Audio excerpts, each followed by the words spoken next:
안녕하세요. 네, 반갑습니다. 카이스트 물리학과 김용훈이라고 합니다. 네, 제가 솔직히 고백을 하자면 학교에서 이제 학생들이나 카이스트 학생들이나 대학원생들을 상대로는 강의도 계속 하고 있고, 그다음 학회에서 뭐 연구자들을 상대로 이제 발표도 하고 그러는데, 이렇게 어린 청중, 일반 청중을 대상으로 강연하는 건 처음이라서 많이 긴장이 되고요. 또 어떻게 진행을 할지 고민도 됩니다. 근데 약간 어려울 수도 있는 내용인데 그래도 중간에 잘 모르겠거나 이해 안 가는 거 있으면 질문을 하면서 최대한 쉽게 설명을 하도록 노력을 하겠습니다. 예, 그러면 저는 말씀드렸다시피 카이스트 물리학과에 있고요. 그리고 물리학이라는 학문은 뭐냐면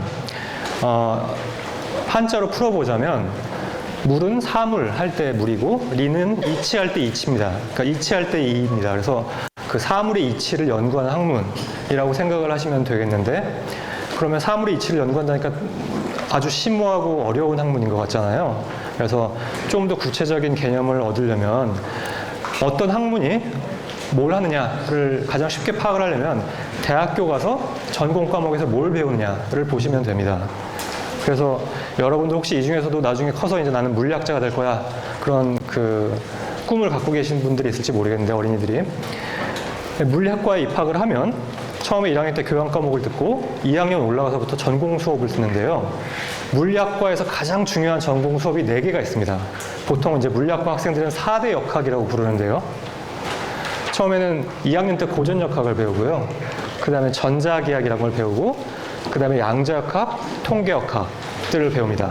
그래서 이 4개의 성적이 가장 중요하고, 물리학과 학생들한테는 이거를 잘하는 게 서로 이제 자존심을 건 대결을 하는, 그리고 나중에 연구를 할 때 가장 기초가 되고 뿌리가 되는 학문이라고 할 수가 있습니다. 그러면은 공통점이 희한한 게 다 무슨 역학이라고 들어가 있죠. 그죠? 그럼 역학이라는 게 의미가 뭘까요? 이게 보면은 여러분들 전단지나 이런 데 보면은 여러분들은 그럴 리가 없지만 여러분들 부모님이나 할머니, 할아버지께서는 가끔 이제 새해가 되거나 하면은 재미삼아 점을 보러 가시거든요. 그러면 이제 점을 보러 가면 거기에 역학 공부라고 써 있습니다. 역학 공부가 그러면 그 역학이냐라고 궁금해할 수 있는데, 그렇진 않고요. 여기서의 역학은 뭐냐면은, 그러니까 사람의 인생은 왜 4가지 기둥이라고 하죠. 태어난 연월 일시가 있고, 그거에 따라서 미래가 결정이 된다. 그래서 그걸 사주라고 하죠. 그 사주를 풀이하는 게 이제 보통 이런 점집에서 하는 일인데, 이게 물리학에서의 역학이랑은 전혀 상관이 없지만 어떤 의미에서는 비슷한 점이 있습니다. 어떤 점에서 비슷하냐면, 물리학에서는 어떤 초기 조건이 주어지면 그 초기 조건을 운동방정식을 풀면, 초기 조건 안에서 운동방정식을 풀면 그 물체, 이를테면 공이나 어떤 입자들의 미래의 상태를 예측할 수 있다가 결국 물리학에서 하려는 거거든요. 마찬가지로 여기 점집에서 하는 거는 뭐 어떤 면에서는 그런 비슷한 과정이라고 생각할 수 있겠죠. 어쨌든 농담을 그만하고 다시 본론으로 돌아오자면, 아까 4개의 역학이 있다고 했었는데 그 중에서 제가 오늘 말씀드릴 내용은 통계역학에 관한 겁니다. 근데 통계역학은 다른 고전역학이나 전자기학, 양자역학이라는 것과 매우 다른 성질을 갖고 있습니다. 그러니까 성질이 매우 달라서 물리학을 전공하는 학생들도 심지어는 매우 어려워해요. 그럼 뭐가 다르냐? 여러분 물리학 하면은 생각나는 게 뭐예요? 그러니까 뭐 이를테면 원자핵, 아니면 원자, 뭐 아니면 기본 입자, 뭐 어떤 학생들은 들어가시면 쿼크, 뭐 전자, 이런 거를만 생각을 하죠.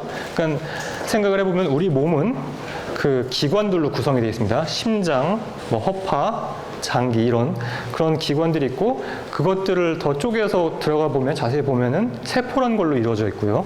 그리고 세포는 세포핵, 그럼 세포 소기관, 이런 것들로 이루어져 있어요. 그리고 그런 세포핵들이나 그런 세포 소기관들은 다시 도 쪽에서 보면 분자들로 이루어져 있습니다. 그리고 분자들은 다시 쪼개서 들어가 보면 원자라는 걸로 이루어져 있고요. 물리학자들은 아주 자신감에 넘쳤어요, 이제. 그 당시에 물리학자들은 이제 우리는 세상 만물의 모든 이치를 다 깨달았다 그래서 이제 나는 세상이 맨 처음에 어떻게 생겼는지 초기 조건만 주어지면은 결국은 우리가 운동 방정식이 있으니까 그걸 풀기만 하면 우리의 미래는 다 예측할 수 있다라고 확신을 가졌습니다. 그 물리학자들한테는 어떻게 보면 황금기였죠. 그래서 그때는 어려운 말로 고전론적인 결정적인 세계관, 그러니까 세계는 이미 결정돼 있다는 거예요. 다 운동 법칙을 따르고 그 운동 법칙은 두 개의 해를 갖지 않기 때문에 초기에 우주가 어떻게 태어났다면 결국은 진화해서 운동 법칙에 따라서 우리의 미래가 어떻게 될지는 이미 결정돼 있다라는 거예요. 그러니까 여러분이 어떤 노력을 하든 무슨 뭘 하든지 간에 여러분의 미래는 이미 결정돼 있다는 거죠, 사실은.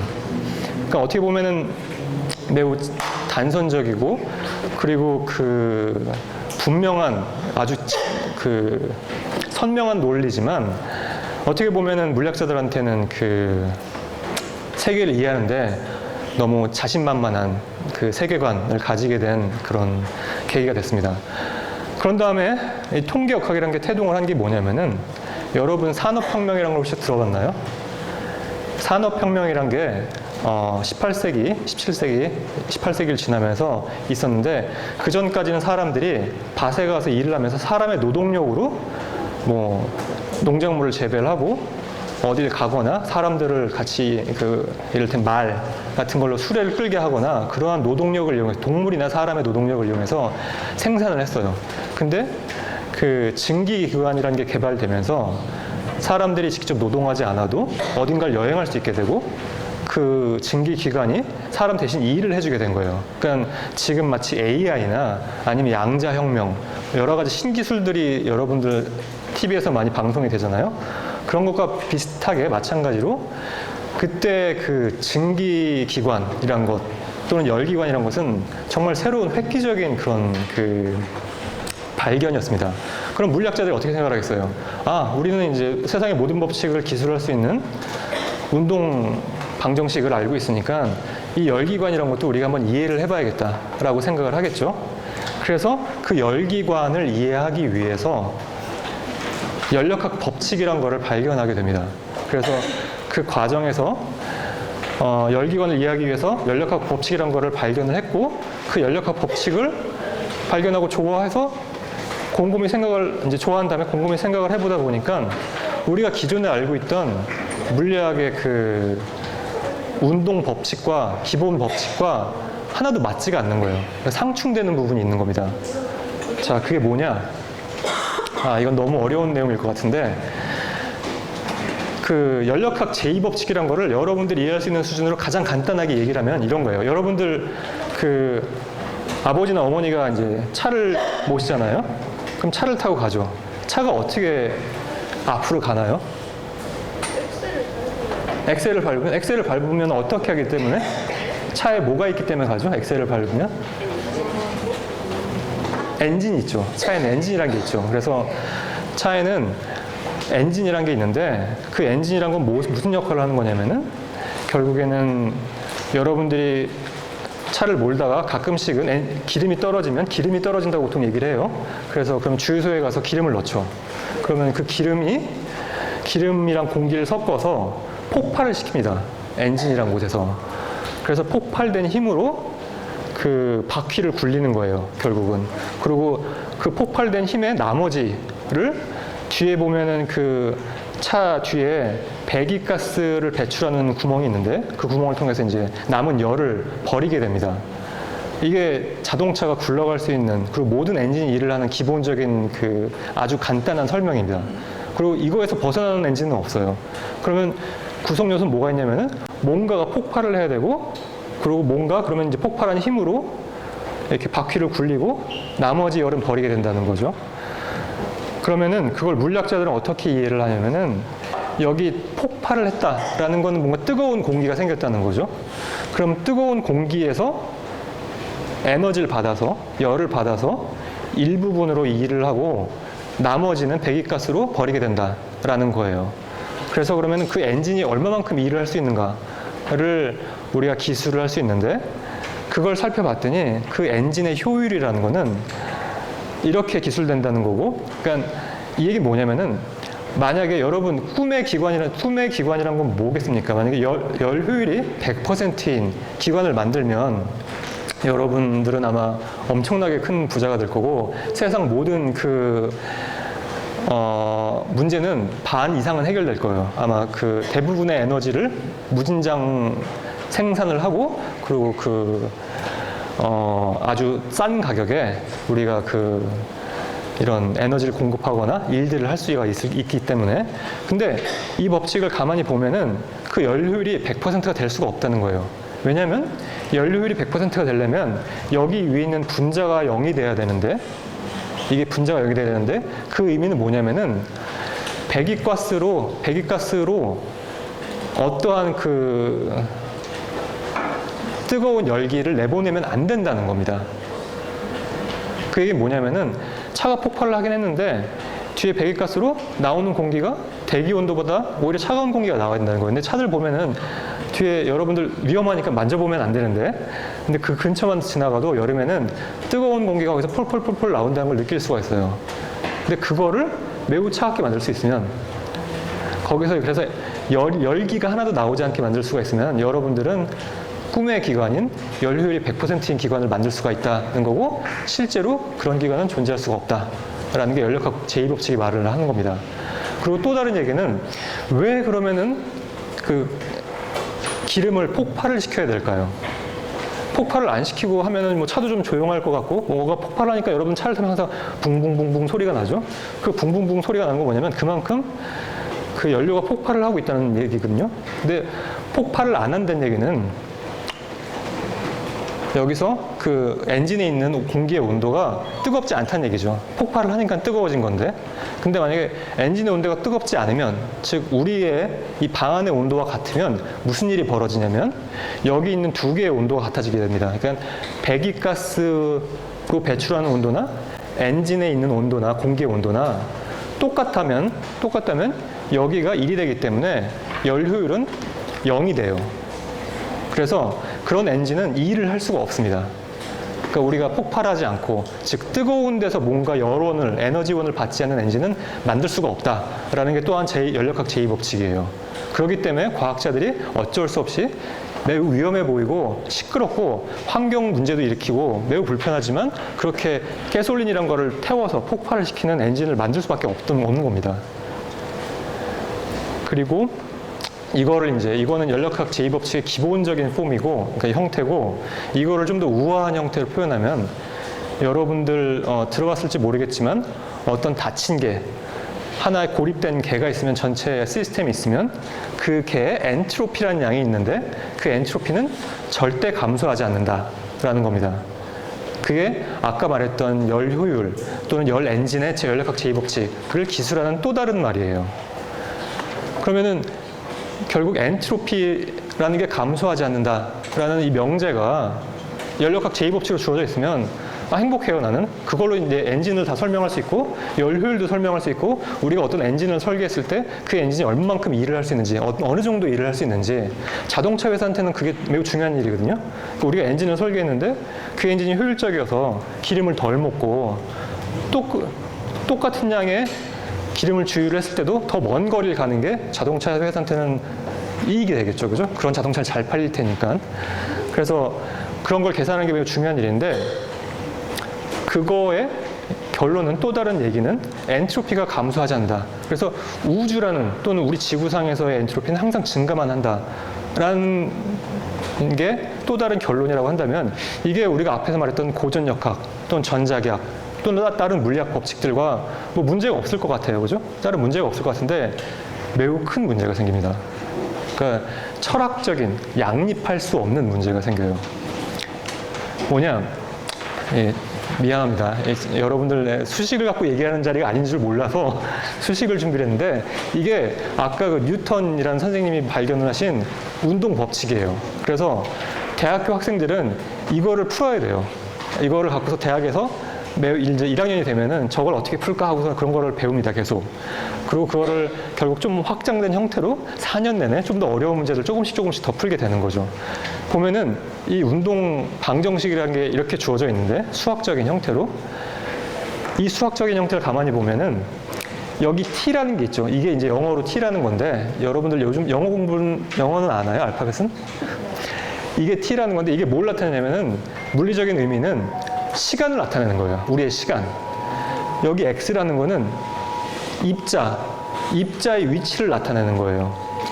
그래서 입자의 위치가 시간에 따라서 어떻게 변하느냐를 나타내는 방정식이고, 그거는 그 입자에 가해진 힘으로 결정된다라는 거예요. 단순한 물리적인 의미는. 그러니까 어떤 공이 있고, 그 공이 시간에 따라서 어떻게 움직여가느냐를 결정하는 거는 그 공에 가해진 힘을 알면 된다는 거죠. 그래서 여기 힘을 오른쪽으로 주면 그 입자는 계속 오른쪽으로 갈 거다라는 걸 나타내는 겁니다.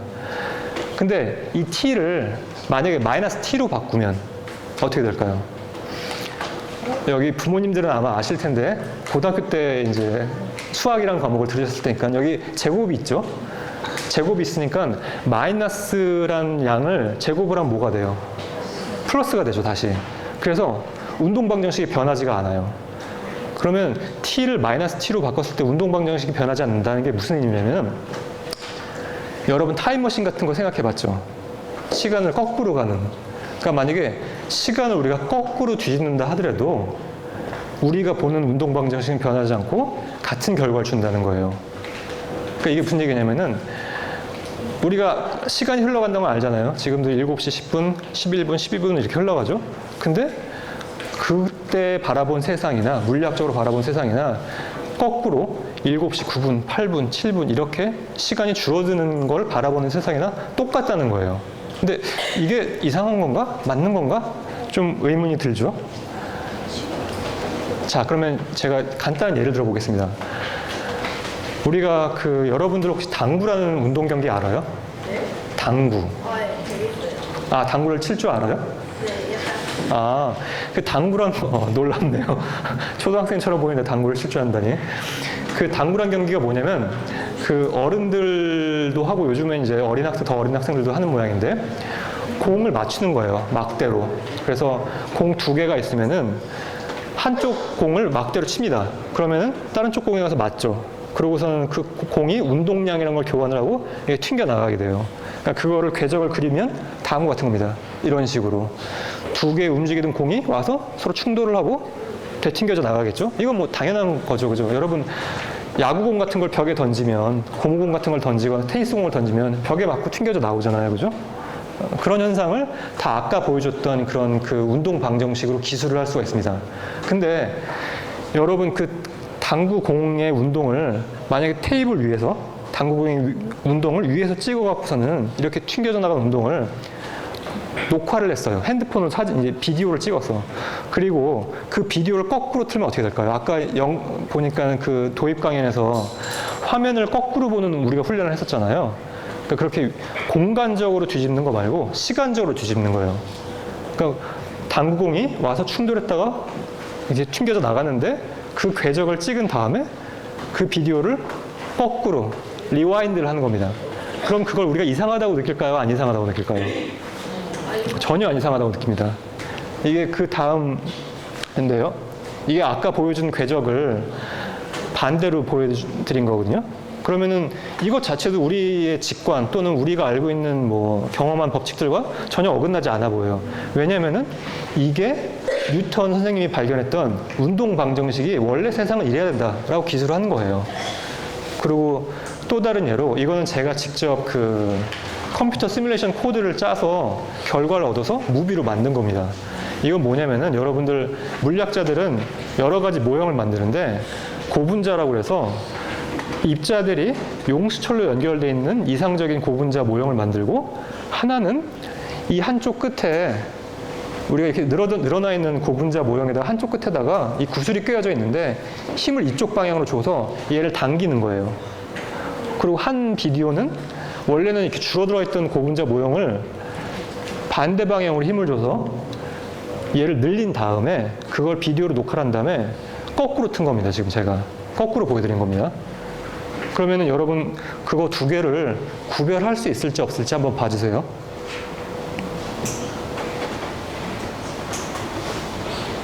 그러니까 이 그림들을 보면 하나는 원래 정상적으로 제가 늘어났던 용수철들을 당기는 거고, 하나는 줄어들었던 용수철을 당긴 다음에 그 화면을 거꾸로 튼 겁니다. 뭐 보면은 구별할 수 없죠. 사실 제가 이럴 때 이제 뭐 퀴즈를 앞에 선생님처럼 내드려야 되는데, 그래서 어느 게 어느 건지 아는 사람 그러면은 제가 뭐 사탕을 주거나 초콜릿을 드려야 되는데, 불행히도 준비를 못 해와서 죄송합니다. 근데 알 수가 없고, 사실은 저도 기억을 못 해요. 어느 게 어느 건지. 만들긴 했지만 제가 정확하게 이제 그 다음에 기록을 안 해놨기 때문에. 또 다른 예를 보여드릴게요. 여러분 혹시 영화 테넷이란 영화를 본 적 있나요? 이게 몇 년 전에 2020년에 개봉한 영화라고 하는데, 이거 좀 그 첩보요원이 나오고 막 총싸움한 영화라 여러분들은 못 볼 수도 있었을 텐데, 간단히 말씀을 드리자면은, 이 영화의 도입부에 첩보요원이 이 비밀 연구소에 이제 임무를 받고선 찾아가게 됩니다. 거기 갔더니 거기서 이제 여러 가지 복잡한 얘기를 하면서 연구원이 설명을 해줘요. 그러고서는 이 총알을 집어보라고 합니다. 그래서 이게 지금 무슨 장면이냐면은, 이게 그 첩보원의 손이고 이게 총알입니다. 총알이 지금 테이블 위에 있는 상태고, 지금 그 첩보 요원의 손에서 떨어지는 장면이죠. 그러면 여러분 이걸 순서대로 배치하라고 그러면 어떤 순서대로 사건이 일어났을 것 같아요? 이 장면들이. 보통 위에서 그렇죠. 자기가 손에 쥐고 있다가 밑으로 이렇게 떨어져서 테이블 위에 놓게 되죠. 그죠? 근데 영화를 보면 거꾸로 올라갑니다. 총알이. 근데 우리 인식엔 어때요? 그런 일이 우리 일상에서 일어난다, 안 일어난다? 절대 안 일어나죠. 떨어졌던 물건이 마치 자기가 염력 있는 것처럼 이렇게 싹 손을 핀다고 해서 내 손에 들어와서 이렇게 잡히진 않잖아요. 손에 있던 물건이 항상 떨어지기만 하지. 그죠? 그래서 이 영화에서는 재밌게도, 이 물리학자가 만든 영화인지 모르겠는데, 얘를 엔트로피 인버전이 일어난 거다라고 설명을 해요. 나중에 혹시 여러분들 크면 영화를 한번 꼭 기억했다가 다시 한번 보기를 바랍니다. 이건 또 다른 예인데, 이거는 저희 그 연구실에서 학부생들, 대학원 그 형 누나들이 직접 만든 거예요. 직접 제작을 해서 실험을 했고, 그리고 그거를 비디오로 찍은 다음에 제가 그 비디오 찍은 거를 보여드린 겁니다. 여러분 이 비디오를 보시면 여기에 어떤 액체가 담겨 있고, 그게 특수한 액체인지 아닌지는 나중에 말씀을 드릴게요. 거기다가 색깔 잉크로 어떤 글자를 써놨죠. 여기 보면 좀 어설프긴 하지만 나노라고 쓴 겁니다. 영어로 이제 나노라는 글자를 쓴 건데, 그리고 그거를 젓습니다. 이렇게. 그럼 어떻게 될까요? 섞이겠죠, 그죠? 자, 그러면 이렇게 섞일지 안 섞일지 한번 보여드릴게요. 뭔가 좀 원래 있던 글자가 좀 더 퍼지는 것 같네요. 퍼지고, 이제는 글자 형태를 알아보기가 힘든 상태가 됐어요. 이제는 옆으로 다 퍼져갖고선 거의 뭐 이 글자가 애초에 나노에 썼는지 아닌지 알아볼 수가 없게 돼버렸네요.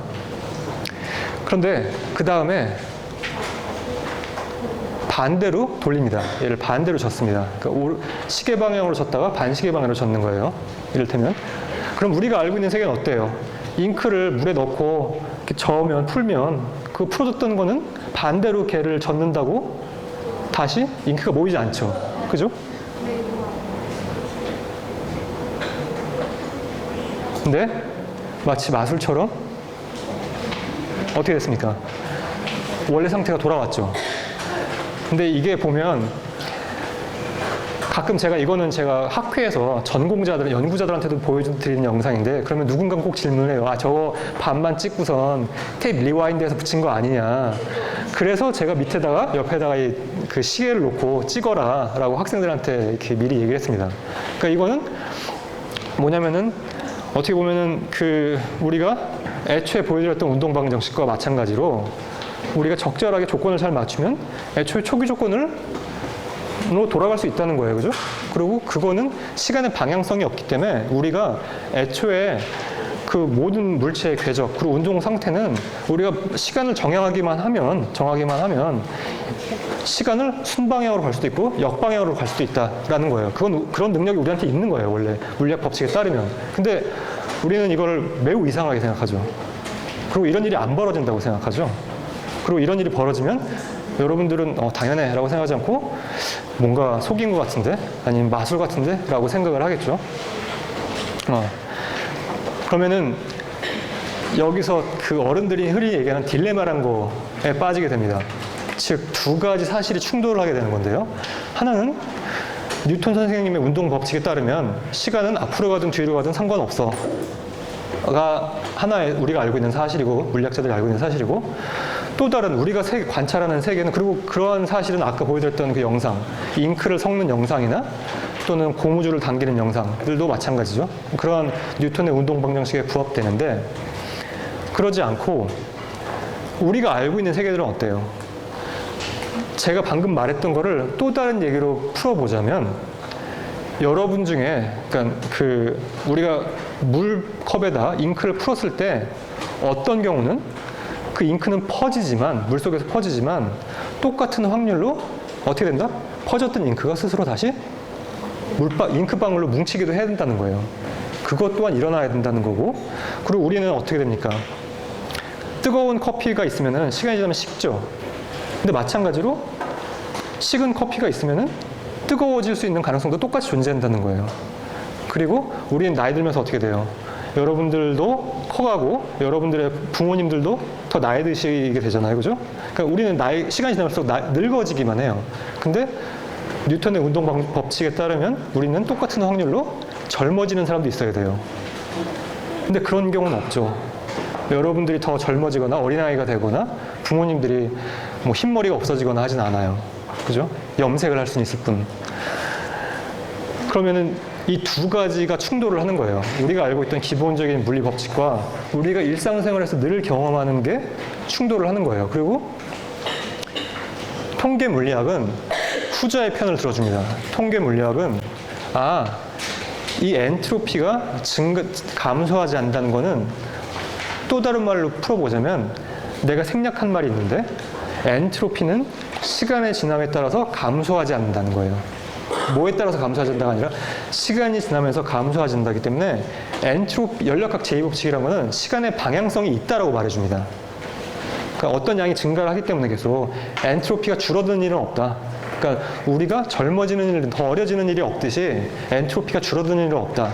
그러니까 통계 물리, 통계 역학이라는 것은 물리학의 4대 역학 중에서 유일하게 우리가 알고 있는 시간에는 방향성이 있다라는 것을 설명하는 유일한 학문입니다. 그래서 이거를 어떻게 그런 미시적인 물리학 법칙, 물리학의 고전적인 법칙들과 우리가 경험하는 시간의 방향성이 있다라는 이런 우리의 일상생활의 경험적인 사실들을 어떻게 화해시킬 것인가가 100년 전에 물리학자들한테는 정말 중요한 문제였었고, 볼츠만이라고, 여러분 루드빅 볼츠만이라고 정말 유명하고 또한 천재이신 분이 있는데, 그분이 통계 물리학이라는 학문을 태동시키게 된 계기를 제공하게 됩니다.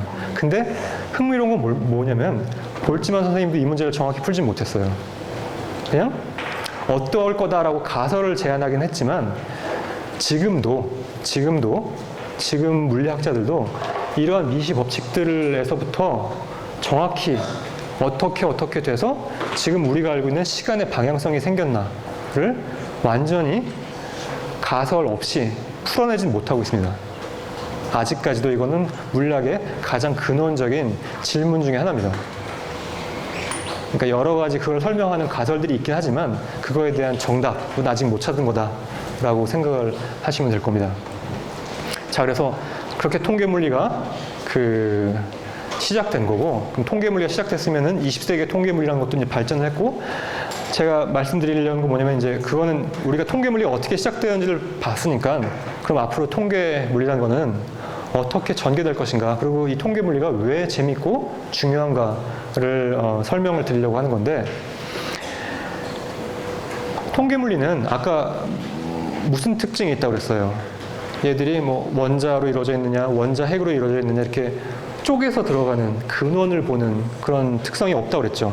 그냥 기술을 할 때 확률적으로만 기술을 하려고 합니다. 그러니까 내가 동전을 던졌을 때 앞면이 나올 확률이 2분의 1, 뒷면이 나올 확률이 2분의 1이라고 생각을 하잖아요. 그냥 그거가 다예요. 그걸 통해서 세상 만물을 이해하려고 하는 거예요. 그렇기 때문에 여러분들 만약에 평행 우주론이라는 걸 들어봤는지 모르겠지만, 물리학 법칙이 다른, 이를테면 중력이 다르고 만유인력이 다른 우주가 존재한다고 해도 존재한다면 다른 물리학 법칙들은 바뀔지 모르겠지만 통계 물리학이란 거는 바뀌지 않을 거다라고 생각을 합니다. 그러니까 그만큼 적용할 수 있는 대상들이 많습니다. 다양하다는 거죠. 그래서 제가 통계 물리학의 미래로 제시하는 거는 통계 물리학이 어떤 학문까지 설명할 수 있는가, 요즘에는 어떤 것들을 연구하고 있는가를 수많은 예시들 가운데 3개의 예시들을 들어드리고 제 얘기를 마치겠습니다. 그래서 여러분 보면은 어떻게 보면 여러분들에게 알고 있는 전통적인 물리학자의 개념하고 매우 다른데, 여러분 혹시 이런 장면 많이 봤죠? 철새들 날아가는 거 보면 철새들이 어떻게 날아가요? 이렇게 V자라고 이렇게 깔때기 또는 꺽쇠 모양을 하고서는 그 모양을 무리를 지어서 날아가죠, 그죠? 그러면은 새들이 왜 이렇게 날아갈까요? 이 연화장 같은 데 보면 항상 연화장 카드에도 이렇게 철새가 날아가는 그 그림들이 있잖아요. 얘들이 전에는 몰랐었는데 사실은 이유가 있습니다. 이유가 뭐냐면은 이렇게 날아가면 뒤에 날아가는 새들이 훨씬 덜 힘들게 날아갈 수 있습니다. 뒤에 날아가는 새들은 자기 혼자 날아가는 것보다 힘을 절반에서 70% 정도만 쓰면 똑같이 비행을 할 수가 있어요. 그래서 철새들을 가만히 보면은 이 앞에 선두는 그런 이득을 못 보는데 이 뒤에 날아오는 애들은 계속 이득을 볼 수 있기 때문에 멀리 가는 새들은 항상 이렇게 편대 비행이라고 하는데 이런 모양을 짓고 비행을 하고, 그리고 번갈아 가면서 여기 있는 꼭지점을 번갈아 가면서 새들이 이제 위치를 바꿉니다. 그래서 서로 이제 에너지를 아끼는 거죠. 힘을 아끼는 거죠. 그런 것도 우리가 이해를 할 수 있고, 예. 그리고 또 다른 예는 뭐냐면 여러분들 몸속에 보면 우리 주변에 미생물들이 많이 있어요. 그죠? 그리고 미생물들이라고 뭐 박테리아 이런 것들이 있는데, 아니면 대장균 이런 것도 들어봤죠. 얘들을 모양새를 보면 얘를 크게 확대해서 그린 건데 이런 형태를 띠고 있어요. 그리고 이런 애들이 우리 몸속에 들어가서 뭐 이제 움직여 다니고 하는데, 아니면 이제 동물들 몸속에 있기도 하고, 어떻게 보면 징그러워 보이지만 징그럽다라는 걸 빼고 가만히 보면 얘들은 생김새가 독특합니다. 얘들은 우리 몸속이랑 결국 우리 몸은 어떻게 돼 있어요? 70%가 물이죠. 그리고 우리 몸속에 있다는 건 기본적으로 물 속에 있다는 거거든요. 그럼 물 속에 있으면은 물 속에서는 어디로 움직여 가려면 어떻게 해야 돼요? 헤엄을 쳐야 되죠. 그죠? 헤엄을 쳐야 되는데 헤엄을 칠 때 우리는 어떻게 칩니까? 팔다리를 이렇게 져서 헤엄을 치죠. 그죠? 근데 얘들을 가만히 보면 팔다리가 없죠. 팔다리가 없는 대신 뭐가 있습니까? 이렇게 보면 털 같은 게 있어요. 그죠? 이런 걸 우리가 좀 학문적인 말로 선모라고 하는데, 이런 털 같은 게 있고 그런 털 같은 걸 막 내주어서 헤엄을 쳐요. 근데 반대로 생각해 보면, 그러니까 우리는 수영을 할 때 이렇게 수영을 하는데 이 박테리아, 이콜라이를 그린 건데 이콜라이는 뒤에 이렇게 실 같은 게 6가닥이 나와 있습니다. 그리고 이 실 6가닥을 막 돌려서 헤엄을 쳐요. 근데 생각해 보면 여러분, 우리 물속에서 여러분들 수영을 하거나 아니면 잠수함을 만든다고 생각을 해봐요. 그러면 잠수함을 만든다고 할 때 잠수함에 프로펠러를 만들잖아요. 우리가 설계를 할 수 있는데 프로펠러를 저렇게 실처럼 만들겠어요? 실처럼 만들면 그 잠수함이 앞으로 나갈 수 있을까요? 배가 앞으로 나갈 수 있을까요? 못 나가겠죠. 저렇게 실처럼 만들면 힘을 못 받으니까 당연히 물속에서 헤엄을 못 칠 것 같은데, 얘들은 왜 이렇게 만들어서 다닐까요? 그러니까 우리가 알고 있는 프로펠러처럼 단단한 이렇게 그런 그 프로펠러 모양이라고 하는 것들을 만들어서, 스크루들이 있는 프로펠러 모양을 만들어서 다니는 게 훨씬 유리할 텐데 과연 이런 걸로도 앞을 나갈 수 있는 건지 의문이 들 거잖아요. 가벼워서. 그것도 중요한 요소긴 하겠네요. 그죠? 근데 아무리 가벼워도 물속에서 가벼운 실 같은 거를 놓고서는 걔를 돌린다고 앞으로 나갈 수는 없잖아요. 가볍기 이전에 걔는 목적이 뭐예요? 존재는 목적이 앞으로 나가게 만들어야 되는데, 여러분 오리발을 안 끼고 몸에다가 실을 묶어서 그 실을 흔들어서 수영장에서 앞으로 나갈 수 있겠어요? 걔가 가볍다고? 나가기 힘들겠죠. 그러면은 생각해 볼 수 있을 거예요. 아, 얘들은 왜 이런 식으로 몸을 발전시켰지? 그러니까 여러분 팔다리가 없이 머리카락만 자라서 머리카락을 흔들어 갖고선 수영을 한다고 생각하면 됩니다. 비슷한 맥락에서는. 근데 우리는 그렇게 수영을 안 하잖아요. 그거는 이것 또한 이제 물리학의 영역인데 잘 보면 우리가 볼 때는 똑같은 물이지만 사실은 우리가 보는 물과 얘들이 보는 물은 매우 다르다는 겁니다. 그 특성이. 우리는 물을 볼 때 어떻게 느껴요? 물로 샤워를 하면 개운하고 뭔가 여름에 덥고 그럴 때 하고 나면 미끈미끈하고 뭔가 물 속에서 이렇게 걸을 때 되게 끈적하다는 느낌은 없죠. 그죠? 점성이 높다 이런 느낌은 없어요. 그러니까 물이 있고 여러분 땅콩버터 있으면 땅콩버터랑 물이랑 같다고 생각해요? 완전 다르다고 생각하죠. 물은 이렇게 젓기가 어때요? 쉽죠. 땅콩버터는 숟갈을 넣고선 젓기가 힘들죠. 그죠? 근데 계산을 해보면 박테리아가 느끼는 물은 땅콩버터보다 훨씬 더 끈적끈적합니다. 그러니까 박테리아한테는 물이 땅콩버터보다도 10의 3승배, 그러니까 물보다는 원래 10배, 그러니까 100만 배보다 더 10의 3승배 더 큰 거니까 10억 배 정도 더 끈적끈적한 물체처럼 느껴집니다. 그러니까 재밌는 게 여러분 그러면은 끈적끈적하다는 게 뭐냐라는 거를 생각을 해보면 이런 질문에 다다르게 돼요. 액체랑 고체는 어떻게 구분할 거냐? 여러분 액체랑 고체가 뭔지 알아요? 뭐예요? 딱딱하다 하나는. 그리고 용기에 따라 모양이 변하지 않아요. 그렇죠. 용기에 따라 모양이 변하지 않는 거를 모양이 변하면 액체라고 하고 변하지 않는 거를 고체라고 하죠. 그죠? 근데 여러분 그럼 이 실험을 가만히 봅시다. 이 실험을 가만히 보면 이거는 우리가 아스팔트 포장을 하는 도로를 포장하는 피취라는 물건입니다. 그거를 여기 용기에 담아 놓은 거예요. 그리고 깔때기 끝을 잘랐어요. 그걸 담아 놓고선. 그러면은 지금 이 실험을 언제 시작했냐면 1927년에 그러니까 100년 전에 시작했습니다. 100년 전에 시작했는데 그러면 얘가 액체면 어떻게 됐어요? 여기 깔때기 끝을 잘랐으니까 쭈르륵 흘러서 떨어져야겠죠. 그죠? 그리고 얘가 고체면 안 떨어지고 그냥 용기에 담긴 채 있어야겠죠. 근데 얘는 둘 다 아니에요. 가끔가다 한 번씩 떨어져요. 그래서 이제까지 쭉 떨어진 걸 봤더니 거의 10년 주기로 한 번씩 이제까지 이렇게 9번 떨어졌습니다. 그러니까 똑 하고 방울이 떨어지는데 10년가다 한 번씩 떨어져요. 그럼 얘는 액체예요, 고체예요?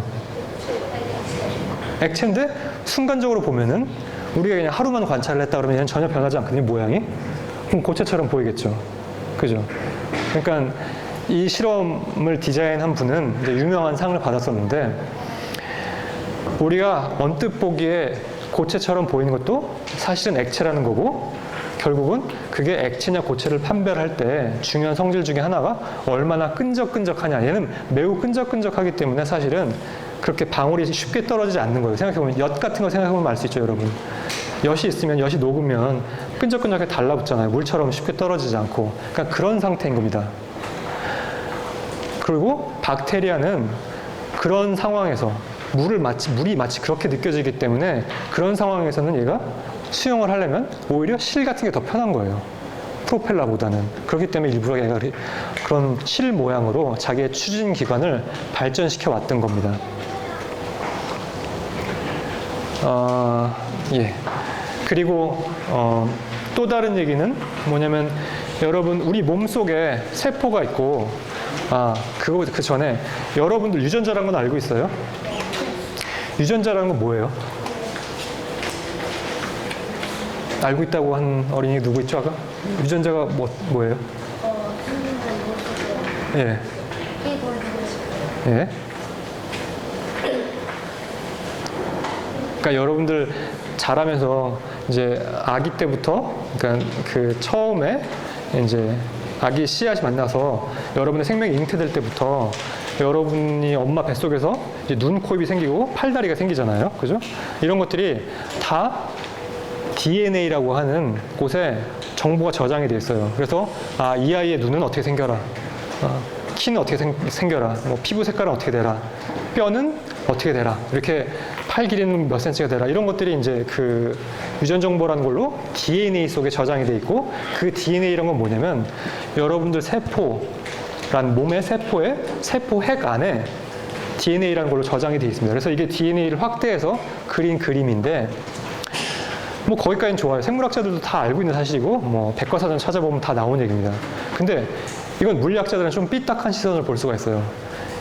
이건 생물학자들은 고민을 안 하는 문제인데 이 DNA를 가만히 보면 DNA는 이 유전 정보 하나하나를 저장하고 있는 거를 베이스라고 보통 부르는데 우리가 그 염기 서열 하나하나마다 음전자를 하나씩 갖고 있어요.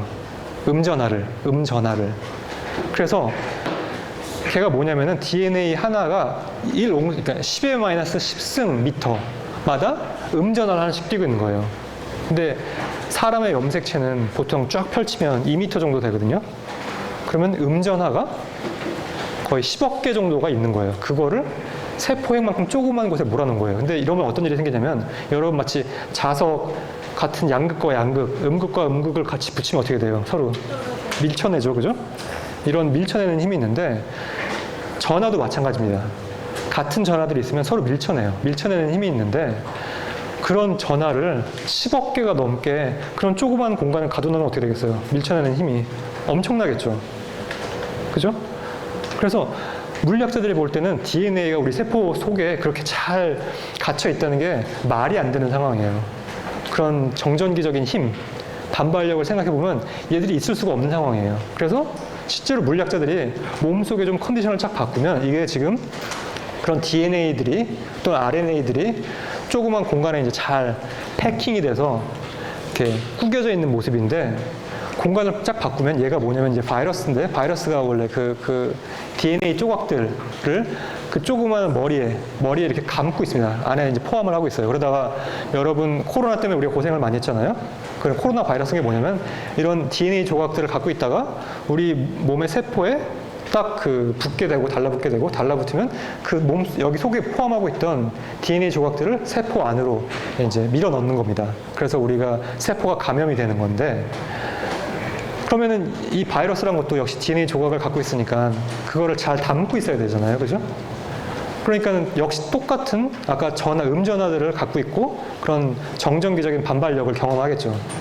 근데 우리는 이런 바이러스가 DNA를 갖고 있는 상태가 안 좋겠죠. 그죠? 그래서 어떤 처리를 하면은 얘가 팍 터져버립니다. 그래서 지금 여기 가느다랗게 보이는 실이 뭐냐면 여기 매우 지저분하고 복잡하게 나와 있는 실이 있는데 사실은 이 조그만 이 바이러스의 머리에 갇혀있던 DNA가 우리가 물리적인 조건을 조금만 바꿔줌으로써 정전기적인 반발력을 견디지 못하고 팡 터져서 이렇게 나와버린 형태가 되는 거예요. 그러니까 그 얘기는 뭐냐면은 우리 몸은 사실은 이러한 정전기적인 반발력을 억누르면서 매우 고도로 어떤 정밀한 작용을 해서 얘들을 가둬놓고 있다라는 거죠. 그러면 어떻게 그걸 가둬놓을 수 있는가? 또 물리학자들한테는 사실은 커다란 숙제죠. 쉽지 않은 일이니까. 그래서 이런 걸 연구하는 게 뭐냐면 우리가 아까 보여줬던 게 뭐예요? 박테리아, 그다음에 사람이 수용하는 거, 우리 몸속의 세포에서 DNA가 어떻게 저장되어 있는가 이런 것들을 물리학적으로 이해를 하려는 거잖아요. 이런 걸 우리가 다른 이름으로 생물물이라고 불러요. 그래서 생명체를 물리학을 통해서 이해하려는 거. 이런 게 요즘 최근 태도가 되고 있는 최신 물리학 주제 중에 하나입니다. 그래서 여러분들 마치 요즘에 의사가 되려는 학생들 많잖아요. 어린이들 많은데 이거는 어떻게 보면은 의사와 비슷하게 우리 몸을 이해하고 생명체를 이해하면서도 동시에 물리학이라는 그런 또한 과학 학문에 대한 지식을 갖고선 그 두 개를 접목하는 거라고 할 수 있어요. 그러니까 생물학도 잘해야 되고 물리학도 잘해야 되는. 그래서 근데 그 둘 다를 잘하기가 쉽지 않거든요. 근데 그 둘 다를 잘해서 그 접점에 있는 경계 분야를 연구하는 그런 새로운 분야다라고 말씀을 드리고 싶고 그 다음에 이거는 제가 시간이 얼마 정도 남았을까요? 5분 정도요? 그러면은 이거는 건너뛰는 게 재밌긴 한데 아주 간단하게 말씀을 드릴게요. 여러분 요즘에 그 뉴스를 보면 여러분들 뉴스를 잘 보는지 안 보는지 모르겠지만 여론조사라는 걸 참 많이 해요. 그래서 뉴스에서 뭐 어떤 정당의 지지율이 몇 %다.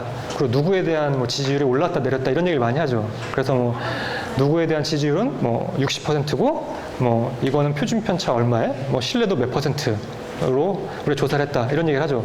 근데 이걸 어떻게 우리가 그런 숫자를 만들어낼까요? 신뢰도가 뭐 플러스 마이너스 5%다. 뭐 표준 오차가 얼마다.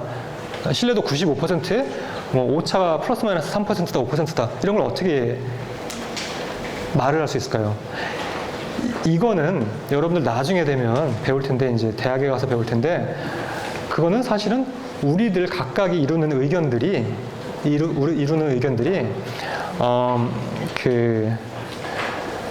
서로 독립적일 때는 정규 분포라는 게 있습니다. 그래서 정규 분포를 띄게 된다라는 걸 가정하기 때문에 그렇게 돼요. 그래서 사람들이 서로 독립적으로 내가 지지 정당을 정해요. 나는 A 정당을 지지할 거야. 나는 B 정당을 지지할 거야. C 정당을 지지할 거야. 이렇게 하면은 그 지지하는 분포의 곡선들은 대부분의 경우에 다 이렇게 가운데가 볼록한, 그래서 너무 한쪽을 좋아하는 사람들은 극소수고, 너무 한쪽을 좋아하거나 너무 싫어하는 사람들은 극소수고, 대부분은 그냥 중립적인 의견을 가진 사람들이 제일 많은 분포가 나타나게 된다라는 게 통계학의 근간입니다. 그런 통계적인 추론이라는 거에 근간이 돼요. 근데 만약에 그렇다면 여러분들, 이건 오히려 부모님들 세대에서 더 관심이 있을 텐데, 이런 뉴스가 왜 나왔을까요? 이게 예전에 나왔던 뉴스인데 막 댓글을 조작해서 여론을 조작한다고 그래요. 여론을 형성하려고 한다고 하고. 그러면 애초에 다 서로 독립적으로 의견을 결정하면 여론 조작이나, 어차피 정규 분포로 여론은 형성되는 거니까 이런 걸 할 필요가 없잖아요. 이거는 또한 우리가 알고 있던 통계학의 기본과 우리가 실제로 경험하는 거는 다르다는 거를 보여주는 거죠. 그러니까 우리가 실제로 경험하는 세상과 통계학이라는 학문에서 바라보는 세상은 다르다는 거예요. 그거를 내포하는 중요한 심리학 실험이 있습니다. 이게 솔로몬 애쉬 교수님이 이제 한 실험인데, 이게 심리학 책에서는 매우 중요한 그 실험이에요. 이게 뭐냐면은 대학생들이에요. 그때 어느 주립대 학생들인지 정확히 기억이 나진 않는데, 어쨌든 대학생들이 있는데, 이 대학생들이 매우 간단한 질문에 대해서 질문을 받습니다. 그래서 답을 말할 때 정답을 어떻게 말하는지 세는 거예요. 그래서 그 질문이라는 게 매우 단순합니다. 이를테면 여기 보면 여러분, 이 막대의 길이는 여기 보이는 세 막대 중에 어떤 거와 길이가 같나요? 아는 학생, 아는 어린이? 네. C? 예, 이쪽에 있는, 제일 오른쪽에 있는 막대의 길이와 같죠. 이런 수준의 질문이에요. 이런 걸 대학생 언니 오빠들이 모를까요? 잘 알겠죠, 당연히. 근데 여기서 한 가지 그 트릭이 있습니다. 뭐냐면 여기서 한 명만 빼고 나머지 6명은 다 배우들입니다. 그래서 그 배우들이 미리 짰어요. 이 실험을 하는 교수님과 함께. 그래서 처음에 18개 이런 단순한 질문들을 물어보는데 6개를 이제 맞게 대답을 하다가, 그리고 이 학생은 원래 진짜 실험 참가자는 맨 마지막에 대답할 순번을 부여받아요. 6개 정도 맞게 대답하다가 그 다음부터는 틀린 대답을 합니다. 앞에 사람들이 다. 이를테면 앞에 사람들이 다 A라고 고르는 거예요. 그럼 마지막에 진짜 실험 참가자가 정답을 고를지 앞에 사람들의 의견을 따라갈지를 실험을 한 거예요. 그러면은 원래 이렇게 쉬운 문제고 대학생 정도의 지적 능력이 있다면은 당연히 자기 주관을 갖고서 답을 찾겠죠. 그죠? 근데 놀랍게도 실험 결과는 3분의 1 정도는, 평균적으로 3분의 1 정도는 틀린 대답을 합니다. 다른 사람들을 따라갔다는 거죠. 그리고 참가자 중에 75%, 그러니까 10명 중에 7명 이상이, 7에서 8명 이상이 적어도 한 번 이상은 틀렸음에도 불구하고 주변 사람들의 의견을 따라갔다는 거예요. 그리고 끝까지 옳은 답만 고른 학생들은 25%밖에 없었다. 그러니까 명확한 답인데도 불구하고, 그러니까 이게 진실이 정답이 있는 문제인데도 불구하고 답을 끝까지 유지한 학생들은 10명 중에 2명이 좀 넘었다. 그러니까 이게 과연 집단이성이라고 하는 것이 존재하는가. 그리고 사람들은 의사결정을 할 때, 진실을 찾을 때 자기 스스로 판단하는가, 주변을 보는가를 암시하는 중요한 실험입니다. 그러면은 통계학의 기본을 바꿔야겠죠. 우리는 인간들은 독립적으로 그 수도원에 가서, 아니면 어떤 골방에 가서 의사결정을 하고 자기 정치적인 판단을 하고 결정을 하는, 지지를 하는 게 아니라 상호작용을 하면서 남이 어떻게 지지를 하는 걸 보고 따라가는구나, 대충. 이런 생각을 할 수 있겠죠. 그러면 애초에 맨 처음에 여론조사라고 했던 정규분포라는 그런 것들을 송두리째 바꿔야 돼요. 그러면은. 그래서 여론조사가 요즘에 안 맞는 걸 수도 있어요. 왜냐, 요즘에는 여러분들 핸드폰으로 어때요? 서로 의견을 너무 많이 교환을 하죠. 아주 광범위한 범위. 예전에는 생각할 수 없었어요. 예전에는 다 이런 수단이 없었으면은 주변에 아는 친구들, 가족들하고만 얘기를 하지, 뭐 내가 핸드폰을 통해서 멀리 서울에 사는 아니면 대전에 사는 생면부지의 사람들과 정치적인 아니면 어떤 정책적인 의사결정에 대해서 의견을 교환할 기회가 없었어요. 근데 지금은 그런 영향들을 많이 받죠. 그러니까 하루에 예전엔 불가능했던 많은 사람들의 의견을 경험을 하고 그거에 의해서 영향을 받습니다. 그렇기 때문에 그럼 이런 상황에서 우리가 어떻게 여론이 형성되는 것, 그리고 여론이란 걸 어떻게 우리가 조사해야 될 것인가, 이거는 또 다른 문제예요. 우리 일상생활에서. 이걸 우리가 통계적인 추론이라고 보통 얘기를 하는데, 그것 또한 어떻게 기술할 수 있는가를 우리가 생각해 볼 수 있습니다. 그리고 이제 이거는 마지막에 서두만 딱 한 짧게 말씀을 드리고 말겠는데, 이게 뭐냐면 역시 여러분들은 관심이 없겠지만 여러분들 부모님은 매우 관심을 많이 가질 수 있는 그래프인데, 이게 주식 그래프입니다. 주식이라고 하는 게 있는데, 여러분들 이 주식 지수가 오르고 내림을 이제 나타낸 거예요. 그래서 이 주식 지수가 어떻게 오르고 내리는지 알 수가 없겠죠, 그죠?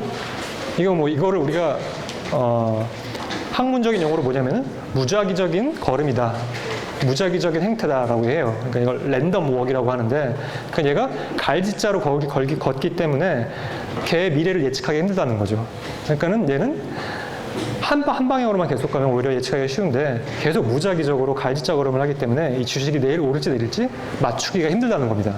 근데 이런 무작위적인 걸음은 이럴 때만 있는 게 아니라 매우 많은 현상에서 나타나요. 여러분, 이를테면 여러분들 뭐 핸드폰을 잃어버렸어요. 아니면 집 열쇠를 잃어버렸어. 지갑을 잃어버렸어. 그럼 어떻게 돼요? 그걸 찾아야죠. 그죠? 그것 또한 한 방향으로만 쭉 걸어가진 않죠. 여기 가서 좀 찾다가 저기 가서 찾다가 그런 식으로 계속 왔다 갔다 하면 찾죠. 동물들이 사냥을 할 때도 그 패턴이 매우 비슷합니다. 동물들이 사냥을 하는 패턴을 보면은 한 지역을 가서 이렇게 좀 서칭, 그러니까 탐색을 하다가 또 다른 지역으로 가서 탐색을 하다가 이런 식으로 무작위적인 걸음을 하면서 자기 먹잇감을 찾아요. 이런 행태를 어떻게 이해할 수 있을 것인가? 얘는 원래 무작위적이기 때문에 예측을 할 수가 없어요. 걔가 본질인데, 얘의 어떤 특성들은 물리학적으로 예측이 가능하다라고 지금 사람들은 믿고 있고, 그거를 연구하는 게 확률 과정 이론이라는 겁니다. 그래서 그런 매우 신세계의 문제들이 있을 수 있다라는 거고, 그래서 통계 물리학이라는 거는 어떻게 보면은 이렇게 방금 보여드린 예처럼 통계 물리학의 미래는 매우 다른 접근 방법을 취하기 때문에 기존의 물리학적인 주제와는 다른 것들을 연구할 수 있고 공부할 수 있는 새로운 학문 체계다라고 이해를 해주시면 감사하겠습니다. 네, 여기서 마치겠습니다.